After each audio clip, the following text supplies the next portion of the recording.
ఏ రంగంలో వాళ్ళైనా సరే ఘంటాపదంగా చెప్పే ఒకే ఒక్క మాట ఏమిటి అంటే నాటిక, నాటకం. ఇవి మన జీవితాలని ప్రతిబింబిస్తాయి. మన జీవితాల్ని వేదిక మీద, రంగస్థలం మీద ఆవిష్కరిస్తాయి. ఇది ప్రతి ఒక్కరు విజ్ఞతతో ఆలోచించి మాట్లాడే ప్రతి ఒక్కరు చెప్పే ఒకే ఒక్క మాట. అది నాటకం చాలా గొప్పది. ప్రసిద్ధ సినీ కళాకారులుగా పేరు పొందిన వాళ్ళందరూ కూడా వారి తొలి అడుగులు నాటక రంగం నుంచి వచ్చినవి. సమాజంలో మనం చూసే ప్రతి పాత్రను రంగస్థలం మీద వాటిని నటింపజేసి మీ జీవితం ఏది అని గుర్తు చేసే ప్రయత్నంలో కొంతమంది ఉన్నారు. అందులో బాగా పేరొందిన వాళ్ళు పీల చిన్ననాయుడు గారు. వీరిని మీసాల నాయుడు అని కూడా పిలుస్తారు. అలాగే వీరికి ఇంకొక పేరు కూడా ఉంది, బిఎస్ఎన్ఎల్ నాయుడు గారు. ఏ పేరుతో పిలిచినా ఆయన పలుకుతూ ఉంటారు. కానీ నటునిగా ఆయన ప్రస్థానాన్ని మనందరం తెలుసుకోవాలి.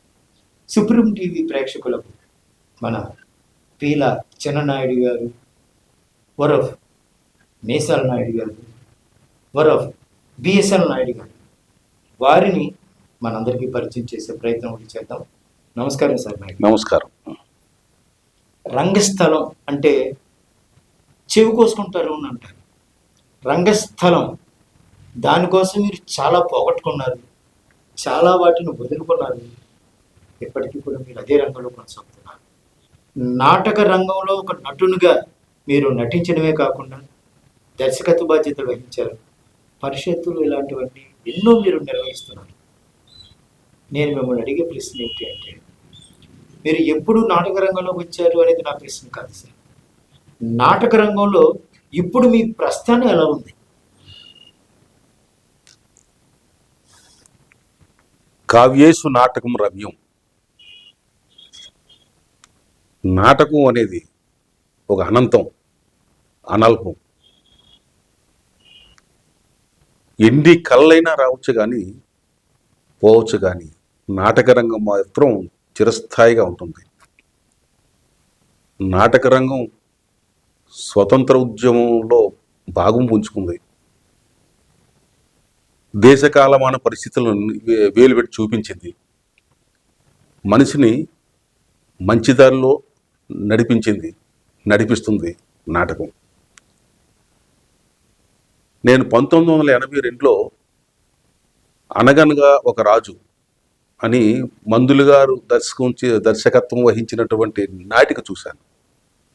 అప్పుడు అనిపించింది, ఏ నాటికైనా అంత మహానుభావుల మధ్య ఒక చిన్న వేషం వేస్తే బాగుండేది అని అనిపించింది.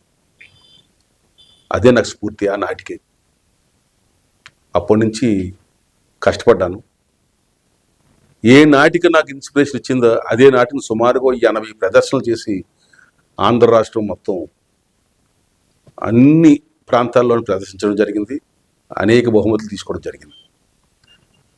తర్వాత కాలక్రమేణా కొండవలస లక్ష్మణరావు గారు, వారు సినీ యాక్టరు, ప్రముఖ రచయిత, దర్శకులు. వారి దగ్గర శిష్యర్కు కోసం వెళ్ళడం జరిగింది. ఆయన నేను చెప్పినట్టే ఇలా చెయ్యాలి అనే లెక్కలో కాకుండా, ఆ వచ్చిన నటుడు ఏ ఆంగికాన్ని, ఏ భావాన్ని బాగా ప్రకటించగలడో ఆ భావాన్ని ఆయన వెలికి తీసుకొని మమ్మల్ని తీర్చిదిద్దారు. ఒక దర్శకుడిగా మెలకువలు నేర్చుకుంది మందు గారి దగ్గర అయితే, ఒక నటుడిగా నాకు మంచి పేరు తెచ్చింది లక్ష్మణరావు గారు. లక్ష్మణరావు గారు అంటే సినిమాల్లో నేను ఒప్పుకోనైతే ఓకే అంటారు ఆయన. ఈ నాటక మహాప్రస్థానం జరుగుతూనే ఉంది, నటిస్తూనే ఉన్నాను. నేను సొంతగా ఒక సంస్థ స్థాపించి ఆ సంస్థని ముందుకు నడిపించి దాని ద్వారా చాలామంది నటుల్ని ఇంట్రడ్యూస్ చేయడం జరిగింది. ముఖ్యంగా బిఎస్ఎన్ఎల్ చేస్తూ బిఎస్ఎన్ఎల్లో సాంస్కృతిక సంస్థను ఒకటి ప్రారంభించడం జరిగింది. టెలికాం కళాశ్రమం అని పేరు పెట్టి ఒక సంస్థని ఏర్పాటు చేసాం. ఆ సంస్థలో చాలామంది నటులు బయటకు వచ్చారు. గొప్పతనం ఏంటంటే తొలిసారిగా అప్పటికి ఇప్పటికి ఏనాటికైనా మన ఆంధ్రదేశం తరపున అఖిల భారత స్థాయిలో ఉత్తమ నటుడు, ఉత్తమ దర్శకుడు, ఉత్తమ క్యారెక్టర్ యాక్టరు తీసుకున్న నటుడు ఎవరైనా అంటే నేనే ఉన్నాను. మన బిఎస్ఎన్ఎల్ తరపున 3 పర్యాయాలు అఖిల భారత స్థాయిలో ఉత్తమ నటుడిగా తీసుకున్నాను. అలాగే ఉత్తమ దర్శకుడిగా బహుమతులు పొందాను. ఇదంతటికీ కారణం నా వెనక చాలామంది పెద్దలు ఉన్నారు. ఒక విధంగా చెప్పాలంటే నేను ఈ స్థాయిలో ఈరోజు ఇలా నిలబడడానికి కారణం ఎవరు అని అడిగితే స్వర్గీయ పిఆర్జే పంతులు గారు అని చెప్పక తప్పదు. డిపార్ట్మెంట్ పరంగా వారు మహానటులు, వక్త, ఒక గని, ఒక నిధి. ఆయన జీవితమే ఒక లైబ్రరీ. ఆయన దగ్గర నేర్చుకున్నవి కూడా చాలా ఉన్నాయి. ఈ నాటక రంగంలో వెళ్ళినప్పుడు నన్ను ఎవరు గుర్తిస్తారులే అనుకుంటే ఈరోజు ఇంచుమించుగా ఆంధ్ర రాష్ట్రంలో ఉభయ తెలుగు రాష్ట్రాల్లో కూడా నాయుడు, మేసాల నాయుడు అనే పేరు అందరికీ తెలిసిన విషయమే. నాయుడు గారు, మీరు అఖిల భారత స్థాయిలో అంత ఉత్తమోత్తమ స్థాయికి ఎదగడానికి ఉపయోగపడిన బిఎస్ఎన్ఎల్ ఆ రంగస్థలం వేదిక ఏ నాటకంతో మీకు అంత గుర్తింపు, అంత గౌరవం వచ్చింది? ఏ నాటకంతో వచ్చింది అనడానికి ముందుగా ఈ స్థాయిలో నేను నిలబడడానికి బిఎస్ఎన్ఎల్ మీకు ప్రోత్సాహం ఇచ్చింది ఎవరని అడిగితే స్వర్గీయ రామచంద్రరావు గారని మా జిఎం గారు ఉండేవారు. ఆ జిఎం గారికి నాటకాలంటే మహా అభిరుచి. ఆయన ప్రోత్సాహం, నాటకాలు చెయ్యండి నాయుడు గారు, నాటకాలు చెయ్యండి నాయుడు గారు, ఆయన ప్రోత్సాహం ఇవ్వడం, పర్మిషన్లు ఇవ్వడం, ఆర్థికంగా డిపార్ట్మెంట్ పరంగా మా సహాయం చేయడం. మీరు ఏం చేస్తారో మాకు తెలియదు, ఆల్ ఇండియాలో మన పేరు నిలబడాలి అంతే. మన విశాఖపట్నం కాదు, మీరు తీసుకొచ్చేది ఆంధ్ర రాష్ట్రానికి పేరు తీసుకొస్తారు, అది దృష్టిలో ఉంచుకొని మీరు ప్రయోగాలు చేయండి అని చెప్పడం జరిగింది. దానికి కారణం ఆయన. ఇక రామచంద్రరావు గారు, జిఎం, ఆనాటి జిఎం గారు. ఇక నేను ప్రదర్శించిన నాటికల్లో తొలిసారిగా నాకు అఖిల భారత స్థాయిలో ఉత్తమ నటుడు వచ్చింది, ఉత్తమ దర్శకుడిగా వచ్చింది. అదే నాటికలో విజయలక్ష్మి గారికి ఉత్తమ నటి అవార్డు వచ్చింది. రేపటి శత్రువు, అది ఆకిలి గారు రచించారు. అది జైపూర్లో జరిగింది, మన ఒరిస్సా జైపూర్ కాదు, ఆ జైపూర్లో జరిగింది. అక్కడ మాకు బాగుంటే ఏంటో తెలియని వాళ్ళు, ప్రజలు తెలియని వాళ్ళు, అక్కడ మల్టీలింగ్వల్ పోటీల్లో మొత్తం 17 రాష్ట్రాలు పాల్గొంటే అందరూ అత్యుత్తమైన నటులే. అలాంటి దగ్గర తొలిసారిగా నేను ప్రవేశించడం ఆల్ ఇండియా లెవెల్లో మన ఆంధ్రదేశం తరఫున తొలి ప్రయత్నంలోనే నాకు ఉత్తమమైనటువంటి రావడం.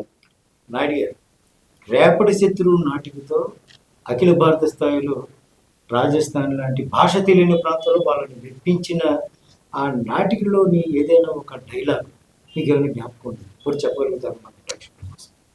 ఉంది, చెప్పగలుగుతాను, కొద్దిగా లాంగ్ అవుద్దేమో అది. పర్వాలేదు, చెప్పండి. ఈ రేపటి శత్రువు నాటికలో తల్లిదండ్రులకి పిల్లలకి మధ్య వచ్చిన సంఘర్షంతో ఉంటుంది. తల్లిదండ్రులని పిల్లలు జాగ్రత్తగా చూసుకోవాలి అని తల్లి కోరుకుంటే చూసుకోవాల్సిన అవసరం లేదు, మనం జాగ్రత్త పడాలి అని చెప్పే సందేశం. అందులో ఒక డైలాగ్ ఏంటంటే ఆ నాటిక మొత్తానికి కీలకమైన డైలాగ్. భగవంతుడి భూమి మీద జీవరాశులకు ఆయుర్దాయం నిర్ణయించేటప్పుడు మనిషితో పాటు గాడిదకి, కుక్కకి, గుడ్లగూబకు కూడా 40 ఏళ్ల చొప్పున ఆయుర్దాయాన్ని నిర్ణయించాడట. అయితే ఈ జంతువులు 3 తమకి 40 ఏళ్ల ఆయుర్దాయం వద్దు, 20 ఏళ్ళు చాలు అని భగవంతుడిని ప్రార్థిస్తే మనిషి మాత్రం తనకి ఇంకా ఇంకా ఇంకా ఆయుర్దాయాన్ని పెంచమని భగవంతుడిని వేడుకున్నాడట.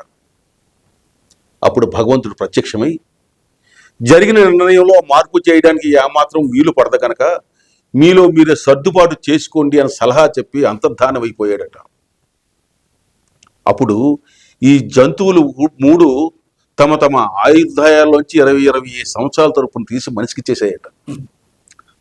అందుకే 40 ఏళ్ళు వచ్చేవరకే మనిషి మనిషిలా బ్రతుకుతాడు. ఆ తర్వాత 20 ఏళ్ళు పిల్లల చదువులు పెళ్ళిళ్ళు అంటూ గాడిద చాకిరీ చేస్తాడు, గాడిద బరువు మోస్తాడు, గాడిద బ్రతికే. ఆ తర్వాత 60 ఏళ్ళు వస్తాయి, శక్తి ఉడుకుతుంది. అయినా బంధాలు తెంచుకోలేక ఆస్తికి కుక్కలా కాపలా కాస్తాడు, కుక్కలా మురుగుతాడు. పిల్లలు అసహించుకుంటే కుక్కలా తోక ముడుస్తాడు. ఛే! ఏమైనా అది కుక్క బ్రతికే. ఆ తర్వాత 80 ఏళ్ళు వస్తాయి, ఆ శక్తి నశిస్తుంది. కూర్చోలేడు, నిల్చోలేడు, మాట్లాడలేడు. గుడ్ల గోపులా చూస్తూ మిగతా జీవితాన్ని అంతా నిస్సహాయంగా గడిపేయాల్సిందే.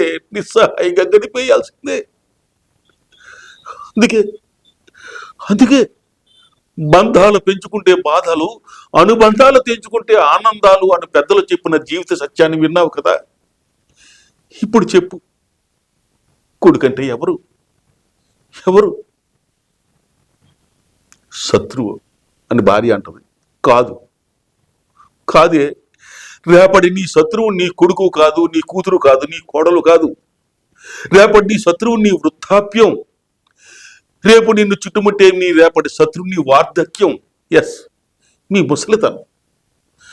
అసలు జీవితం అనే రంగస్థలం మీద మన పాత్ర మనం నిర్వహించాం, మన పాత్ర పూర్తయిపోయింది. అప్పుడు మనం ఏం చేయాలి? తెరపడే వరకు తెర పక్కనే నిలబడి ఉండాలి. కానీ మనం అలా ఉండటం లేదు. రంగస్థలం మీదకి వచ్చేస్తున్నాం, నటించే నటీనటుల మధ్యకు వచ్చే నాటకాన్ని రసాబాద్ చేసేస్తున్నాం. అలా చేయకూడదు. కొంత వయసు వచ్చాక, 60 దాటాక ఇహం కన్నా పరం ముఖ్యం అనుకోవాలి, సన్యసించాలి. ఇది ఆకెళ్ళ గారు రచించినటువంటి నాటికలో ఆయన ప్రతి నాటికలో అంతిమంలో ఒక అద్భుతమైన ఒక కథ లాంటిది చెప్తూ ముగిస్తూ ఒక సందేశాన్ని ఇస్తారు. ఆకెళ్ళ గారు రాసిన నాటకాల్లో మీరు అమ్మ నాటకాన్ని కూడా ప్రదర్శించడంలో బాగా పేరు పొందినట్టుగా నాకు తెలిసింది. అమ్మ నాటిక ప్రదర్శనలు చేశాను కానీ బాగా ప్రదర్శించలేదు. అది ఎందుకంటే దాని రైట్స్ వేరే వాళ్ళకు ఉన్నాయి. నేను డిపార్ట్మెంట్ పరంగానే ప్రదర్శించాను అంతే. బయట ప్రదర్శనలు మాత్రం నేను యాక్ట్ చేయలేదు. అయితే ఆ డిపార్ట్మెంట్గా ప్రదర్శించినప్పుడు కూడా నాకు అభ్యంతరం తెలియజేశారంట రైట్స్ ఉన్నవాళ్ళు. అప్పుడు రచయితతో మాట్లాడి ఆకెళ్ళ గారితో మాట్లాడి, ఆ స్వర్గీయ ఆకెళ్ళ గారు కూడా మా డిపార్ట్మెంటే. అందువల్ల ఆయనతో మాట్లాడితే, నాయుడు గారు ఒక పని చేయండి, అమ్మ నాటికలో అమ్మ పాత్ర నాన్నగా మార్చి చేయండి అని చెప్పి ఆయన సలహా ఇచ్చారు. అప్పుడు దాన్ని మళ్ళీ రీరైట్ చేసుకున్నాను నేనే. ఆయన చెప్పారు, మీరు రాసుకొని నాకు చూపించండి, దాంట్లో మార్పులు చేస్తా అన్నారు. రాసి తయారయ్యి స్టేట్ బ్యాంక్ వాళ్ళతో చేయించాను నాటిక, నాన్న పేరు పెట్టి. వాళ్ళ ప్రదర్శన టైంలో ఆకెళ్ళ గారు తీసుకొచ్చాను, చూశారు. చూసిన తర్వాత ఆయన చాలా హ్యాపీ ఫీల్ అయ్యారు, సాటిస్ఫై అయ్యారు. అలాగే ఆడుకొని పర్వాలేదు, ఏం మార్పులో దాంట్లో నేను కలం పెట్టడం, మీరు కలం పెట్టుకుని అలాగే ఆడండి అన్నారు. తర్వాత డిపార్ట్మెంట్ పరంగా ఆడడం జరిగింది. బాగుంది. నాటకానికి సంబంధించి ప్రేక్షకులు చూడడానికి వచ్చే వాళ్ళు ఎవరు లేరు కదా. ఎవరు చూస్తున్నారు? నాటకం ఎవరు చేస్తారు? చేసేవాళ్ళు ఎవరో ముందుకు వచ్చినా అసలు చూసే ప్రేక్షకుడు ఏంటి అని చాలామంది నాటకాన్ని కొంచెం తక్కువ చేసి మాట్లాడేవాళ్ళు అక్కడక్కడ మనకి కనిపిస్తూ ఉంటారు. కానీ నాటకం విలువ నాటకానికి ఎప్పుడు పతాక స్థాయిలో ఉంటుంది అనేది అందరూ నమ్మే విషయమే. కొందరు దాన్ని వక్రీకరించి చిన్నబుచ్చే ప్రయత్నం చేస్తూ ఉంటారు. ఇలాంటివి మీ దృష్టికి కూడా వచ్చి ఉంటాయి. నాటకం దాని గురించి కొద్దిగా చెప్పండి సార్. వచ్చాయి, దాని మీద పెద్దగా ఆలోచించాల్సిన అవసరం లేదు. ఎందుకంటే మీరే అన్నారు అక్కడక్కడ కొంతమంది అని, ఎక్కువ మంది నాటకాన్ని ఆదరిస్తున్నారు. ఇంకా కాకపోతే దాన్ని ఎక్కడ వస్తుందంటే, నాటకాన్ని ప్రదర్శించే విధానంలోను, వాళ్ళు చేసే ప్రాక్టీస్లోను లోపాలు ఉండడం వల్ల వీక్షించే ప్రేక్షకుడికి కొంత సమయం అయిన తర్వాత ఏంటి ఇలా చేస్తారన్న నిరాశ కలుగుతుంది. దానికి కేవలం అక్కడున్న డైరెక్టర్ కానీ సంస్థ గారు కానీ వాళ్ళు చేసిన అశ్రద్ధే దానికి కారణం. నాటకం ఏది మామూలు కాదండి. మనిషికి పదనిర్దేశం చేసేదే నాటకం. నాటకం ఇప్పటికీ కూడా బ్రతికే ఉంది, ఇంకా బ్రతుకుద్దండి. ఈ టీవీ మాధ్యమాలు వచ్చిన తర్వాత కొంతకాలం వెనకబడిన మాట వాస్తవమే. కానీ చూసిందే చూసి ఒకే సీరియల్ని ఒకే బిట్ని నెలల తరబడి సంవత్సరాల తరబడి ఇవ్వడం అలవాటు అయిన తర్వాత చూసిన తర్వాత మార్పు కావాలని ప్రేక్షకులు కోరుకుంటున్నారు. ఆ మార్పు ఆల్రెడీ ఉన్న పాత అలవాటుకే మళ్ళీ నాటక రంగం మొగ్గు చూపిస్తున్నారు. అయితే కొన్ని ప్రాంతాల్లో ప్రదర్శించేటప్పుడు ప్రచార సాధనాలు ప్రచారం కూడా కాస్త తక్కువగా ఉండడం వల్ల ఎప్పుడు జరుగుతుందో తెలియకపోవడం వల్ల రాలేని పరిస్థితుల్లో కూడా ఉన్నారు.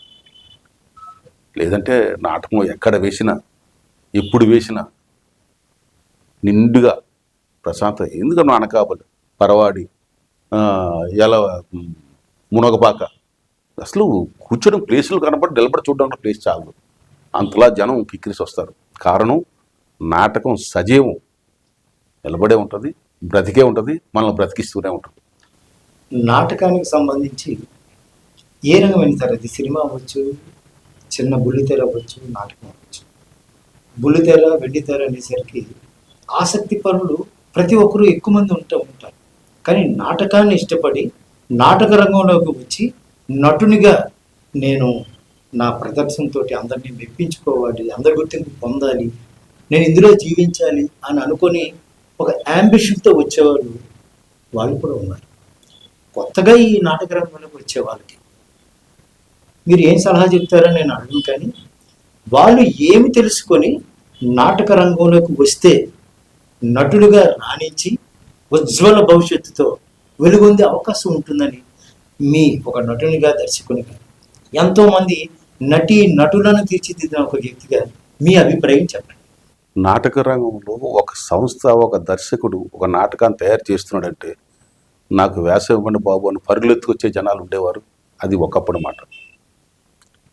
ఇప్పుడు చేతిలోనే నిమిషానికి 66 ఛానళ్ళు చూసే మొబైల్స్ వచ్చేసి ఈ నాటక రంగం వైపు నటించడానికి రావట్లేదు. ఒకవేళ ఎవరైనా వచ్చారు అంటే వాళ్ళ దృష్టి మొత్తం షార్ట్ ఫిలిమ్స్, టెలిఫిలిమ్స్, అటు స్క్రీన్ మీద కనపడడానికి ఇష్టపడుతున్నారు. కానీ నాటక రంగంలో అభివృద్ధి నటించడానికి ముందుకు రావట్లేదు. దానికి కారణం కూడా ఇంకొకటి ఏంటంటే రంగస్థలం మీద దానికి రిహార్సల్స్ కావాలి, దానికి సమయాన్ని కేటాయించాలి. ప్రత్యేకంగా ఒక ప్రదర్శన పడడానికి కనీసం ఒక నెల రోజైనా ముందుకు దాన్ని ప్రాక్టీస్ చేయాలి. అంత సమయాన్ని వాళ్ళు కేటాయించలేకపోతున్నారు. పరిస్థితులు కూడా అలాగే ఉన్నాయి. ఇవి పక్కన పెడితే నాటక రంగానికి వచ్చినవాడు, నాటకం నేర్చుకోవాలనుకుని వచ్చినవాడు కానీ తన జేబులో డబ్బులు ఖర్చు పెట్టుకుని రావాల్సిన పరిస్థితి ఉంటుంది. ట్రాన్స్పోర్ట్ దగ్గర నుంచి అన్నీ కూడా నటుడు పెట్టుకోవాల్సిన పరిస్థితి వస్తుంది. అక్కడ అది అలా కాదు. ఆ షార్ట్ ఫిల్మ్లు, ఈ టీవీ ఫిల్మ్లు ఇవన్నీ అలా కాదు. మరీ అంత ఎక్కువ కాకపోయినా వాళ్ళ జేబు ఖర్చు అవ్వకుండా ఉండేంత నగదు పారితోషికం వాళ్ళు ఇస్తున్నారు.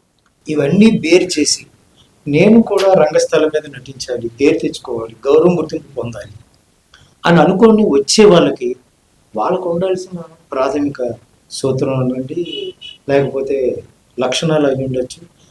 అలాంటి వాళ్ళకి మీరు ఇచ్చే ఒక గైడెన్స్. నేను నాటకం చేస్తానని వస్తే వానికి ఏ రకమైన అర్హత లేకపోయినా ఆయన తీర్చిదిద్దే అవకాశం డైరెక్టర్కి ఉంటుందండి.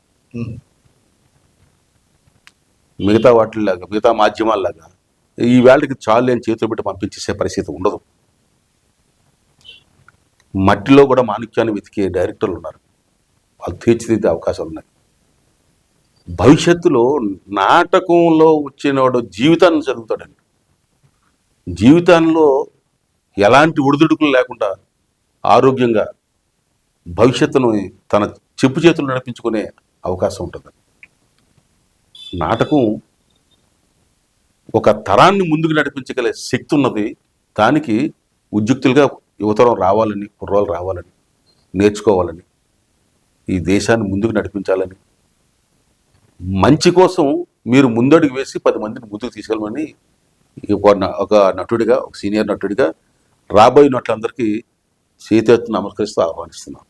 అలా వచ్చే వాళ్ళకి అసలు నాటక రంగం అంటే ఏమీ తెలియదు. ఏదో మీలాంటి వాళ్ళు ప్రదర్శించిన ఒక నాటకం చూసి ఇన్స్పైర్ అయ్యి నేను నటునిగా మారాలి అనుకున్న వచ్చిన వాళ్ళకి మీరు ఇచ్చే సూచన. నాటకం ఒక దృశ్యకావ్యం ఉంది.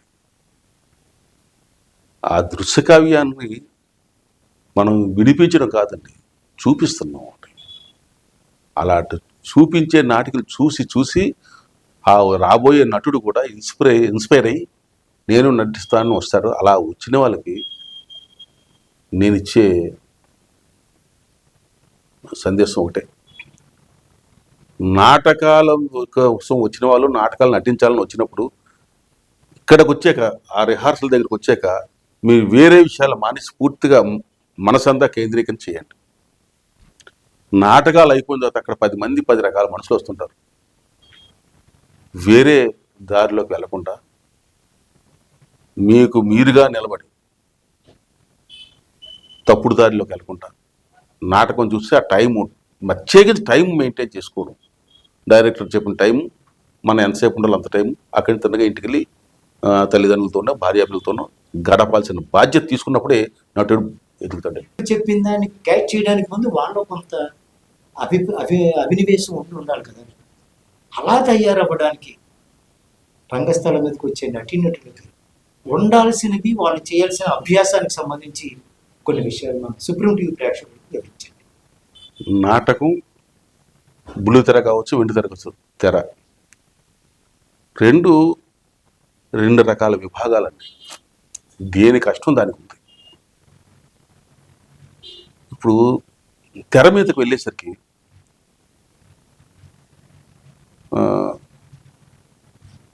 ఓ దేవుడా నన్ను క్షమించు అన్నాం అనుకోండి, ఓ దేవుడా అన్నప్పుడు కట్ చేస్తారు, అయిపోతుంది. మళ్ళీ రీట్రై చేస్తారు. ఆ ముందు ఏ మూడ్లో అయితే అన్నామో ఆ మూడ్ని మర్చిపోకుండా, ఆ మూడ్లో డైరెక్టర్ ఏదైతే మార్పు కావాలనుకుంటా ఆ మార్పు అనుగుణంగా డైలాగ్ చెప్తూ తర్వాత డైలాగ్కి కంటిన్యూ చేయాల్సిన పరిస్థితి వస్తుంది. అది కట్ చేసి మళ్ళీ చెప్పాల్సిన డైలాగు ఈ రోజు చెప్పొచ్చు, రేపు చెప్పొచ్చు, 2 రోజుల తర్వాత చెప్పొచ్చు. కంటిన్యూటీ అక్కడ ఇంపార్టెంట్. కానీ అక్కడ ఎక్కడ బ్రేక్ చేసో అక్కడి నుంచి మళ్ళీ కంటిన్యూ చేసుకువెళ్ళన్నది కొంచెం చాలా ఇబ్బందికరమైన విషయం. ఆ రకంగా అది కష్టమైందండి. ఇక నాటక రంగంకి వచ్చేసరికి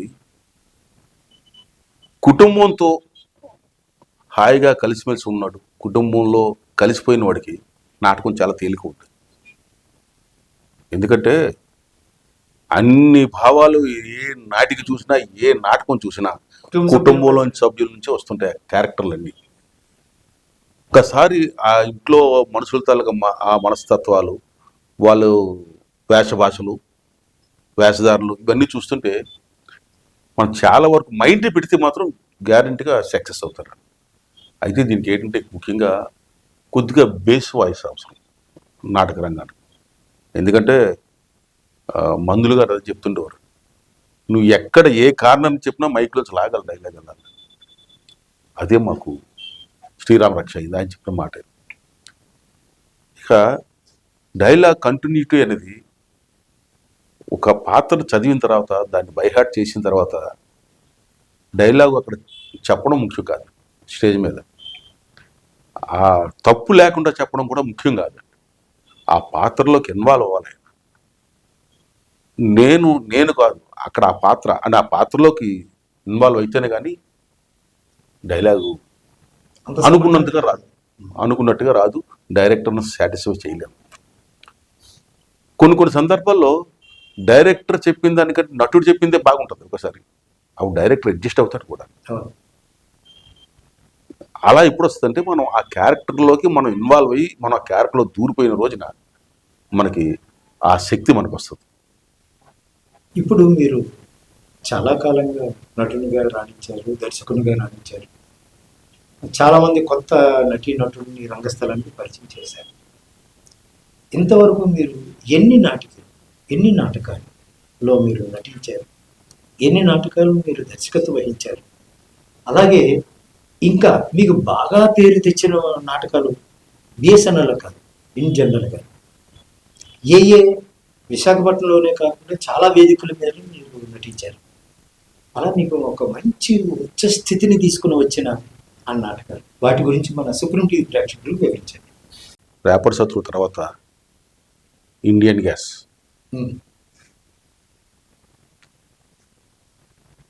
బోయవాని వేటలో, శాంతి యుద్ధం, మేలుకొలుపు, జీవన సంధ్య, ఇలా చెప్పుకుంటూ పోతే చాలా ఉన్నాయి.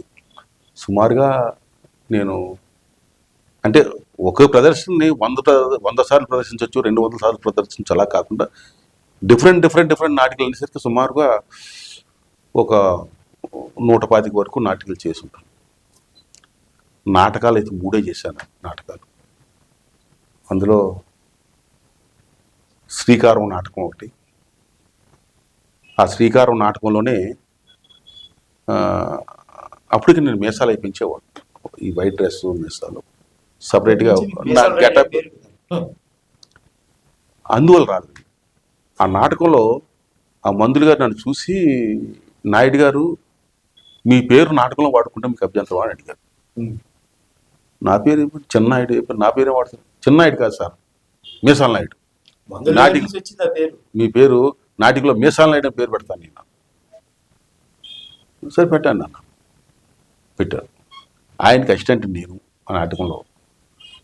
మరి కళ్ళు చిదంబరం గారి థియేటర్లో ఆ కళ్ళు అని ఎలా వచ్చిందో, సుత్తివేలు గారు సుత్తి ఎలా వచ్చిందో, నాకు ఆ మీసాల నాయుడు పేరు ఆ మందులు గారి దయ వల్ల, ఆ మందు గారు పెట్టిన పేరు నాకు అదిలాగా స్టాండర్డ్ అయిపోయింది. శ్రీకారం నాటకం నుంచి వచ్చింది. అలాగా ఇండియన్ గ్యాస్లో నాటికలో నా క్యారెక్టర్ పేరు సోడా నాయుడు. అందువల్ల కొంతకాలం సోడా నాయుడు అని కూడా పిలిచేవారు నన్ను డిపార్ట్మెంట్లో. ఆ సోడా నాయుడు అనే క్యారెక్టర్ ఏంటంటే అదొక మెయిన్ క్యారెక్టరు. టోటల్గా నాటిక అన్నిటికీ అనుసంధానం చేసే క్యారెక్టర్ అది క్లైమాక్స్ వరకు. ఒక అందరితోటి చాలా ఈ హాస్యంగా సరదాగా ఉంటాడు, జోవియల్గా వెళ్ళే క్యారెక్టర్. సోడాలు అమ్ముకునేవాడు క్యారెక్టర్. సోడాలో గ్యాస్ పట్టాలంటే నీళ్లు కావాలి. ఆ నీళ్లు అక్కడ పొలిటికల్ లీడర్ ఇంట్లో పెద్ద కుళాయి ఉంటుంది. రోజు అక్కడికి వచ్చి నీళ్లు పట్టుకెళ్తూ ఉంటాడు అనమాట. అక్కడ ఆ రాజకీయ నాయకుడు తాలూకా అసిస్టెంట్ భార్య, ఈ అక్కడ ఒక అక్కడ వాచ్మెన్ తాలూకు భార్య, ఇద్దరు మాట్లాడుకుంటూ ఉంటారు. ఇద్దరు ఆ టైంలో ఈ సోడా నాయుడు ఎంటర్ అవుతాడు అనమాట. ఎంటర్ అయిన ఏటారు నచ్చిన తల్లి ఏంటి నవ్వులు పువ్వులు పూయించేస్తున్నారు, అదేదో నాకు చెప్తే నాన్న నవ్వుతాను కదా అంటాడు. ఆడలూసులు నీకెందుకు అంటారు వాచ్మెన్ భార్య. అమ్మమ్మ ఆడలూసులే కావాలి, ఎందుకంటావా ఆడదంటే ఎవరు అనుకున్నావు, ఆదినచ్చిమి అన్నట్టు. ఆదినచ్చిమి అంటే గుర్తుకొచ్చినదే, రాత్రి పాండవ వనవాస సినిమాకి వెళ్ళాను. అందులో ఆడెవడాడు ఆడు గడ్డం పెట్టుకుంటాడు, ఆడి పేరు ధర్మరాజు. ధర్మరాజు ద్రౌపదిని జోదంలో ఓడిపోనాడు. అప్పుడు ద్రౌపదిని చుత్తట్టుకుని లాక్కొచ్చేసినారు. చేసేసేసేసి ఆ సభలో అంతమంది మగనా కొడుకు ఉన్నారా, ఒక్కడు కూడా నోరు ఇప్పలేదా ధర్మ. అప్పుడు ఆ అమ్మ ఏడుందంటే నాన్న ధర్మజేతన అధర్మజేతన అడిగింది. అక్కడ అంతమంది ముసలి ఉన్నారు, ఏ ఒక్కరు కూడా నన్ను ఊరిపినేదే. ఆ అమ్మ అడగాల్సినట్టు అడగలేదు కాబట్టి ఎవరు నోరిప్పలేదు. ఏమని అడగాలి అంత పెట్టి. ఆవిడ కానీ భీముడి చేతిలో గత్తి తీసుకొని ముగ్గురు నెత్తి మీద ఒక మొట్టు మెట్టి అడిగి ఉంటే సమాధానం అదే వచ్చేదని. అమ్ము కట్టుకున్నాను కొట్టమంటే కొట్టాలా చంపాలా? నీతున్నట్టయితే పిల్లాన్ని జోతలో పెట్టి ఆడతాడా? అది ఆడజాతికి ఎంత అవమానం. ఏం చేస్తాం, అంతా మన కర్మ అని అంటే కాదమ్మా, మన జీవితాలు నీటి బుడలు కాదమ్మా. మన జీవితాలు సోడా బుడ్లు లాంటి చూడడానికి బాగానే ఉంటుంది. ఎప్పుడైతే దేవుడు ఓపిడితో కయ్యి అనిపిస్తాడో గ్యాస్ గాలిలో కలిసిపోద్ది, నీరు గొంతు దిగిపోద్ది, ఇంక మిగిలిన సాడి ఖాళీ బుడ్డియే. మళ్ళీ ఎప్పుడైతే దేవుడు దాంట్లో కొత్త నీరు నింపి 3 తిప్పులు తిప్పి గ్యాస్ నింపేసి భూమి మీదకి వెళ్తాడో అప్పుడు మళ్ళీ మనం పుడతాం అన్నమాట. మళ్ళీ ఎప్పుడు దేవుడు ఓపిడితో కయ్యి అనిపిస్తాడు మనకే తెలదు అని నాటక డైలాగ్ చెప్పుకుంటూ వెళ్ళిపోతారు. ఇది జనరల్గా నాటకం అనేది సమాజంలో ఉండే ఒక్కొక్క మనుషుల తాలూకా జీవితాన్ని ఆవిష్కరిస్తుంది అనేది ఈ నాటకంలో రైటర్ గారు చెప్పిన అవును. ఈ నాటకంలో ఈ డైలాగులు చూస్తే భారతాన్ని ఒకసారి గుర్తు చేసి అందులో నుంచి భీముడు ఓడిపోయిన, ద్రౌపదిని ఓడిపోయిన, ధర్మరాజు ఓడిపోయిన ఆ పాత్రని ఒకసారి గుర్తు చేసి ఆ ఓడిపోవడం వెనకాతల ఉండే ఆ స్త్రీత్వానికి సంబంధించిన ఆ పట్టు ఏదైతే ఇంపార్టెంట్ ఉందో దాన్ని చెప్పి సోడాతో దాన్ని కంపారిజన్ చేసి తాను రోజు కొట్టే సోడాలో ఉండే ఆ నీళ్లు, గ్యాస్, అందులో ఉండే ఆ గోలీ సోడా, వీటన్నిటినీ ఆ స్త్రీ పాత్రతో కంపారిజన్ చేసి గొప్ప ఇతివృత్తాన్ని అందులో ఒక పాత్రతో చెప్పించారు. ఇది సమాజాన్ని తట్టి మేలుకొల్పడానికి ఉపయోగపడే ఒక పాత్ర. మనం సినిమా తెర మీద చూసే ఒక క్యారెక్టర్ వచ్చి ఒక పాత్ర అయిపోయిన తర్వాత ఒక క్యారెక్టర్ వచ్చింది అంటే ముందున్నే పాత్ర గుర్తుంటుందో లేదో చెప్పలేము. కానీ ఇలాంటి ఈ పాత్రతో చెప్పే డైలాగ్స్, వాళ్ళ సంభాషణ, ఆ ఇతివృత్తం చూసే ప్రతి ప్రేక్షకుడికి కూడా ఎప్పటికీ గుర్తుండిపోతుంది. ఏమంటారు సార్? అవును. మన రంగస్థలం తాలూకా గొప్పతనం. అవును. తర్వాత ఈ ప్రయాసంలో నాకు కూడా కొద్దిగా వయసు అవనివ్వండి, లేకపోతే ఇంట్లో బాధ్యతలు కానివ్వండి, నేను నాటకాలు కొంచెం దూరం పెట్టాను. అంటే ఎవరైనా పిలిస్తే వెళ్ళడం, వేషం చేయడం వచ్చేలా చేశాను. కోవిడ్ వచ్చింది. ఫస్ట్ కోవిడ్ వచ్చినప్పుడు నన్ను గదిలో పెట్టి తలిపేశారు. అప్పటికి నాటకాలు కొంచెం స్పీడ్గా ఉన్నా. నా బుర్ర పని చేయకపోతే ఖాళీగా ఉండే, ఇంట్లో తలుపులు తీయట్లేదు, ఏం చేయండి, ఇంట్లో పిల్లల్ని అడిగితే ఏం కావాలన్నా అంటే వైట్ పేపర్లు తీసామని చెప్పంటే ఓ దస్తా వైట్ పేపర్లో పెన్లో తీసుకొచ్చి పడేశారు. అప్పుడు నేను ఒక నాటిక రాసుకున్నాను. ఏంటి సార్ ఇది? ఆ నాటిక పేరు తపన నాటిక. అది కళాకారులు నిర్విరామంగా కృషి చేసి జీవితం అంతా నాటకం కోసమే దారపోసి ఒక నటుల్ని తయారు చేసి వాళ్ళు నాటక రంగాన్ని అభివృద్ధి చేద్దాం అనుకో స్థాయిలో నటుడు తయారయిన తర్వాత ఆయన సినిమా రంగానికి, షార్ట్ ఫిల్మ్కి వెళ్ళిపోతే ఆ సీనియర్ కళాకారుడు ఎంత ఆవేదన పడతాడన్న క్యారెక్టర్ని దృష్టిలో పెట్టుకొని రాయడం జరిగింది. అంటే కోవిడ్ని మీకు ఒక కొత్త ఇతివృత్తాన్ని అభివృద్ధి చేసే ఒక అవకాశాన్ని ఇచ్చింది. కోవిడ్ నాకు అదొకటే కాదు, వేరే మేలు కూడా చేసింది. ఆ చేసినప్పుడు అసలు నాటికి ఎక్కడి నుంచి ప్రారంభించాలన్నది నాకు అర్థం కాలేదు. అర్థం కాకపోతే అప్పుడు మిశ్రో గారు, శివప్రసాద్ గారు, నేను చాలాసార్లు అబ్జర్వ్ చేశాను. మిశ్రో గారు నాటకం అనేసరికి అందరికన్నా ముందు రావడం, ఖాళీగా కూర్చోవడం, వీళ్ళతో మాట్లాడడం చేయడం. ఆ వయసులో ఆయనకి ఏం కలిసి వస్తుంది? ఆ నాటకం మీద తపన. అలాగే శివప్రసాద్ గారు ఆ సాగర్ ఆడిటోరియంలోకి రోజు వచ్చి కూర్చోవడం, అస్కేయడం చేయడం, ఈ నాటకాల గురించి చేయడం, ఇదంతా చూసిన తర్వాత అసలు అలాంటి క్యారెక్టర్తో మొదలు పెడదాం అని చెప్పేసి అనుకొని స్టార్ట్ చేశాను. శివప్రసాద్ గారి క్యారెక్టర్, మిశ్రో గారు ఇద్దరు అంటే సీనియర్ మోస్ట్ క్యారెక్టర్లు. ఇంకా ఎంతో అనుభవాలు పొంది కొత్త నటులు తయారు చేయాలని తపంతో ఉండే వాళ్ళందరూ వెళ్ళిపోతుంటే బాధపడుతూ ఒంటరి అయిపోయి ఏం చేయాలో అర్థం కాక రోజు ఆడిటోరియం రావడం, అక్కడ కూర్చోవడం, ఆయన జ్ఞాపకాలు తీసుకోవడం, వెళ్ళిపోవడం, అలా చేస్తున్న ఒక క్యారెక్టర్ను మైండ్లో పెట్టుకొని రాయడం జరిగింది. అందులో ఓపెనింగ్లో ఆ క్యారెక్టర్, ఆయన పేరు ఋషి, క్యారెక్టర్ పేరు. అంటే ఋషిలాగా తపస్సు చేశాడు కనుక అన్ని చేశాడని ఆ క్యారెక్టర్ ఋషి అని పెట్టడం జరిగింది. నాటిక ప్రారంభం ఆ ఋషి క్యారెక్టర్తో ప్రారంభిస్తే అసలు ఆయన ఎలా ఇంట్రడ్యూస్ చేయాలి అసలు అనేది పెద్ద చిక్కు ప్రశ్న. అప్పుడు మా తెలుగు మాస్టర్ ఆయన ఉండేవారండి.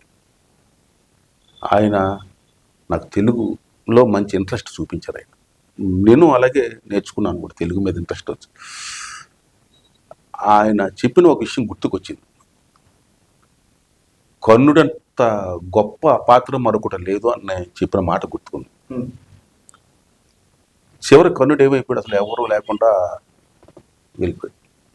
అదే గుర్తుకొచ్చి ఆ సీనియర్ నటుని స్టేజ్ మీద తీసుకొచ్చి ఆ క్యారెక్టర్ నా తపన నాటికలో ఆ ఋషి పాత్రని ఆ నాటకం మీద తపన మీద స్టేజ్ దగ్గరికి వచ్చేసరికి ఏమీ ఉండవు, ఎవరు ఉండరు, జనం లేరు.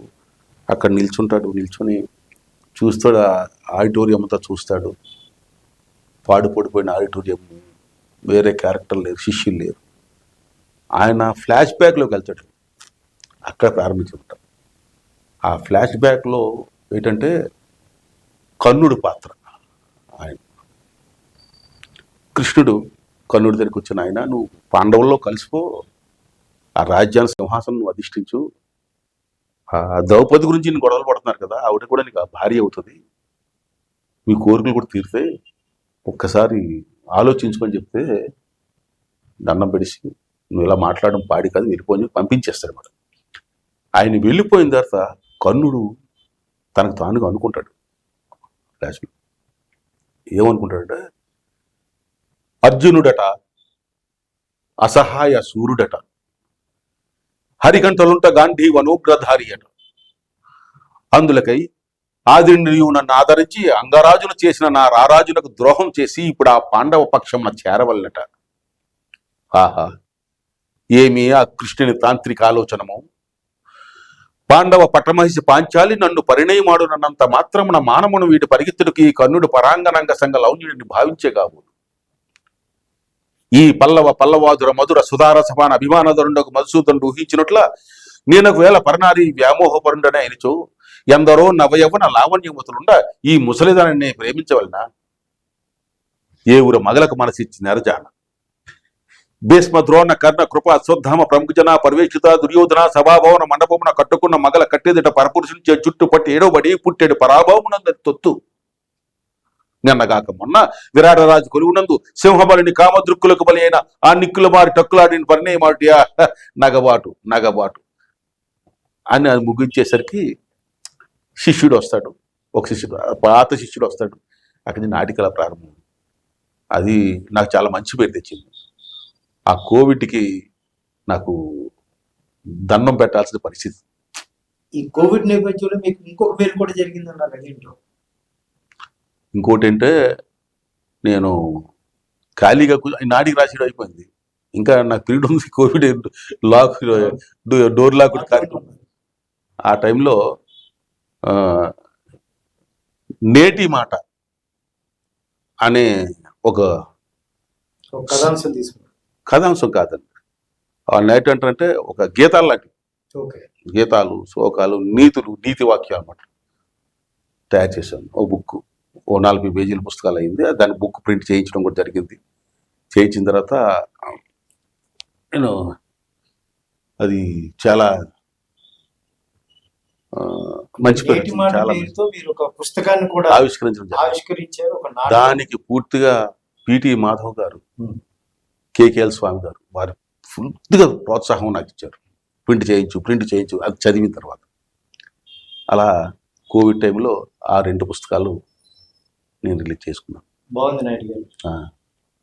ఒక మీసాల నాయుడు గారు, ఒక పీల చిరనాయుడు గారు, బిఎస్ఎల్ నాయుడు గారిగా పేరు ఉందని మీరు చాలా నాటకాలు, పరిషత్తులు వీటన్నిటినీ మీరు చూశారు.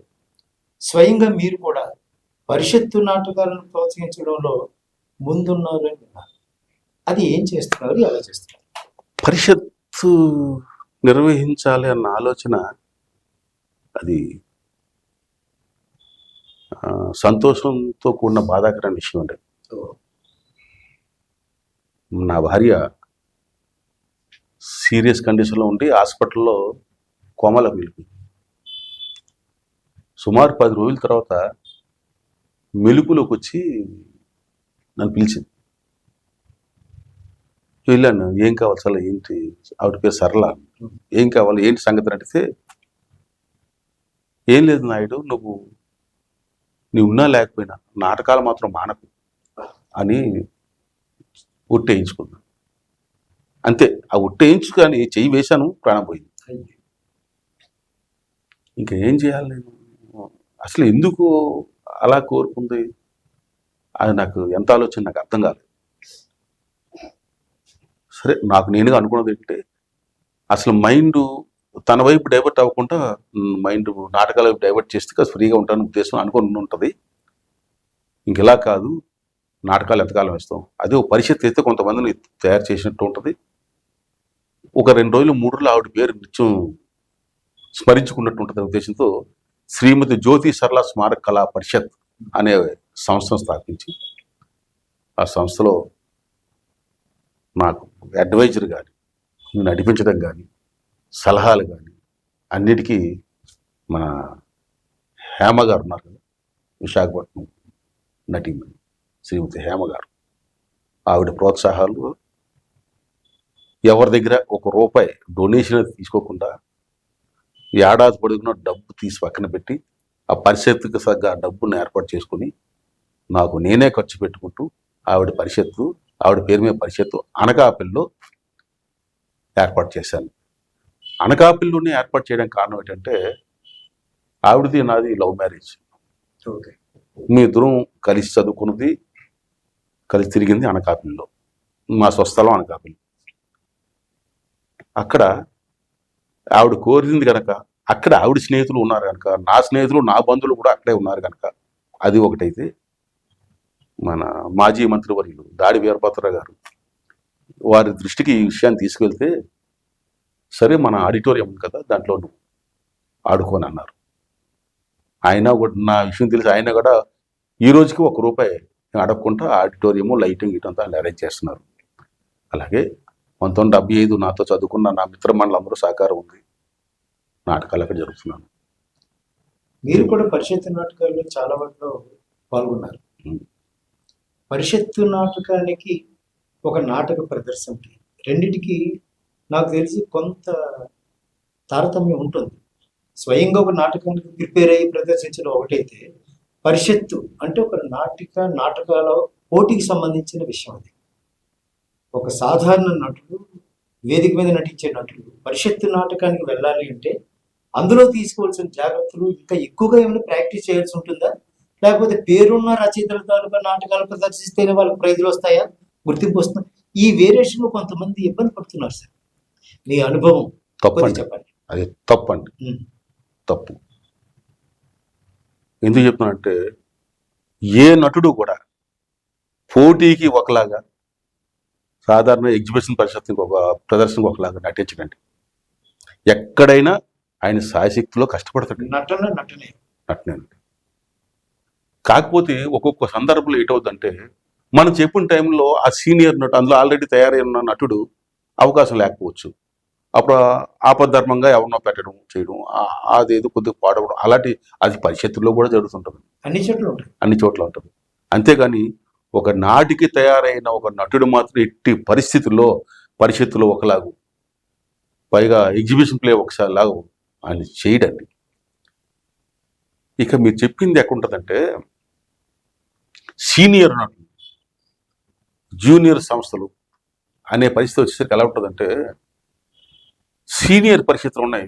కొంతమంది పేర్లు చెప్తాను, నా అనుభవంతో నేను చెప్పే. ఒకప్పుడు రాజమండ్రి ప్రసాదమూర్తి అనే కథ ఉండేవాడు. చిలకలూరుపేట రాజ్ కుమార్ అని ఒక ఆయన ఉండేవాడు. హైదరాబాద్లో 2-3 టీంలు ఉన్నాయి.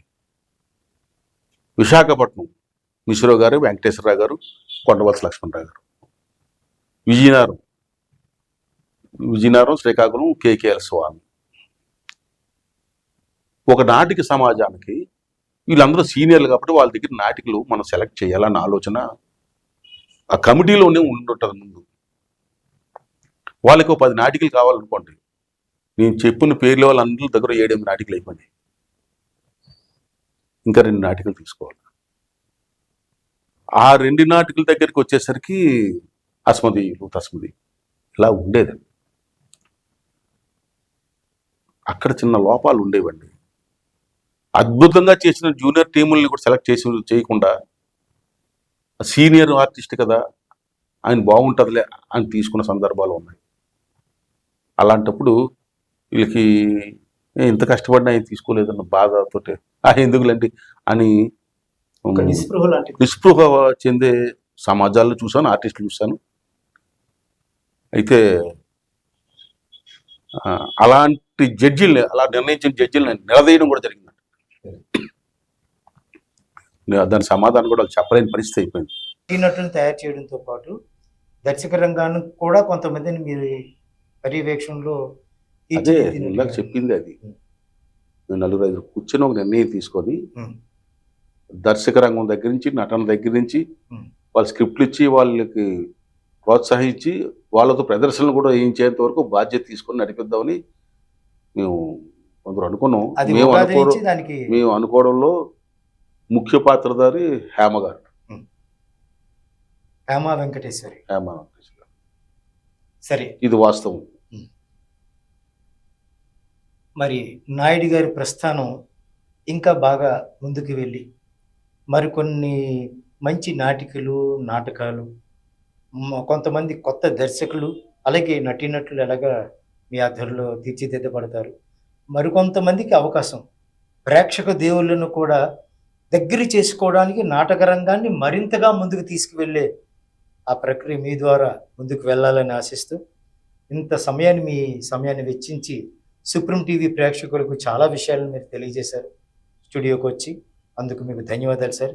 Thank you very much Naidu garu. Thank you. Supreme TV వాళ్ళకి, వీక్షకులకి, మీ అందరికీ నమస్కరిస్తూ PCH నాయుడు నమస్కారం. సెలవు తీసుకుంటాను.